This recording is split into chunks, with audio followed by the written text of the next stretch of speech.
मीनाक्षी डांगी जी, लखनऊ से। राधे राधे महाराज जी। महाराज जी, मेरा प्रश्न है कि शिव जी की आराधना में भक्त को सबसे पहले क्या अनुभव होना चाहिए, शांति, भक्ति या वैराग्य? श्रद्धा और विश्वास। सबसे पहला सोपान है श्रद्धा, फिर है विश्वास, फिर आगे संसार से वैराग्य, फिर प्रभु के चरणों में अनुराग, और फिर अगर मोक्ष चाहता है तो मोक्ष, प्रेम चाहता है तो प्रेम मार्ग में चला जाएगा। पर सबसे पहली सीढ़ी है श्रद्धा, फिर है विश्वास, दृढ़ विश्वास भगवान के चरणों में। तब फिर अनुभूतियां शुरू होती हैं। जब पहले दृढ़ विश्वास होना ही कठिन है, भगवान के चरणों में विश्वास होना कठिन है।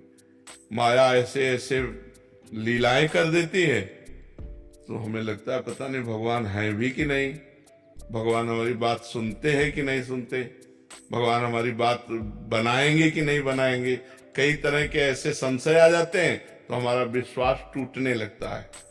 और हमें लगता है भगवान से हमें प्रार्थना करनी चाहिए कि हमारी श्रद्धा आपके चरणों में लगे, हमारा विश्वास आपसे जुड़े।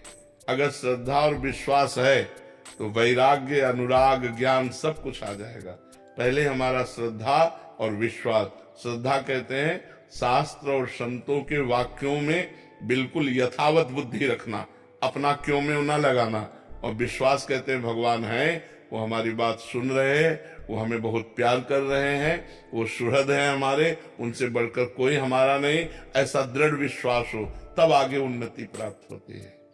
कृपा सिंधु शरण जी। श्री हरिवंश श्री हरिवंश महाराज जी। महाराज जी, आपके चरणों में कोटि कोटि नमन। महाराज जी, अध्यात्म में साधन का अधिक महत्व है या आश्रय का?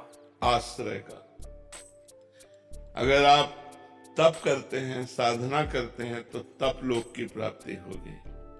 लेकिन यदि भगवद आश्रित हैं और कोई त्रुटियां भी हैं, ऐसी समस्याएं भी हैं जो नहीं होनी चाहिए और आपका शरीर छूट जाता है, तो आश्रय से भगवत प्राप्ति होगी। मेरे बनाए ना बनेगी कोटि कल्पनो, आपके बनाए बनेगी पल पाव में। हर समय जितनी हम में ऊर्जा शक्ति है वो हम लगाकर भजन करेंगे।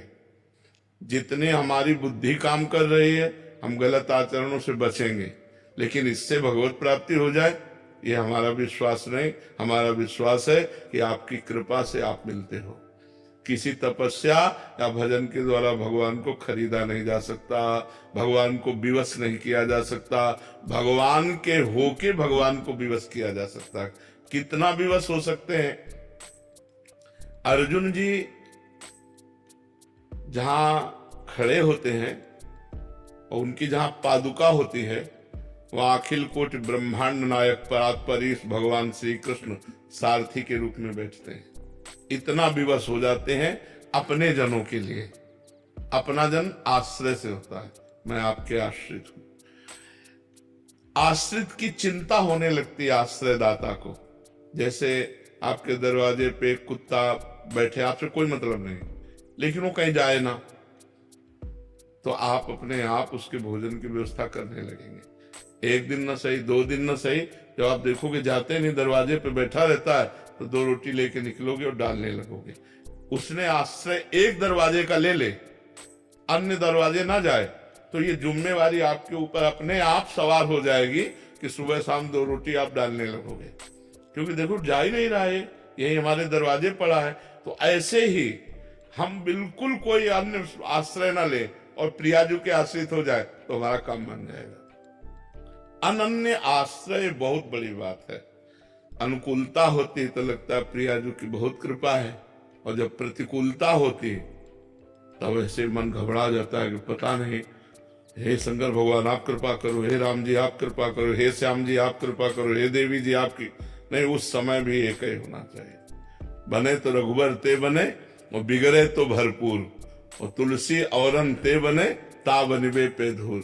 जिसका हमने आश्रय लिया है अगर बने तो उसी प्रभु से बने, और ना बने तो बिगड़ जाए। हमें कोई बनाने की कोशिश नहीं। हे नाथ मैं आपकी शरण में हूं, आप देख लो, पक्का हो सब ठीक हो जाएगा, पक्का सब ठीक हो जाएगा। हमें चाहिए भगवान का आश्रय दृढ़ लें। सबसे बड़ी भक्ति क्या है? आत्मसमर्पण। श्रवणम कीर्तनम स्मरणम विष्णुपाद सेवनम, अर्चनम, बंदनम, दास्यम, सख्यम, आत्मनिवेदनम।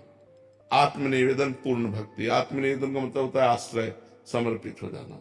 हे नाथ, मैं आपको समर्पित हूं, अंदर से मन वचन कर्म से भगवान का शरणागत निश्चित भगवान को प्राप्त होता है। हमें प्रयास करना है, जो हमारी शरणागति में कमजोरी है कि भगवान के विरुद्ध आचरण है, जो अपने शरीर को लेकर मांगे हैं, जो अपने परिवार को लेकर मांगे हैं, वो केवल अपने प्रभु के सामने पेश करते रहें और ये मांगते रहें कि आपके सिवा हमारे मन में किसी अन्य का आश्रय न हो।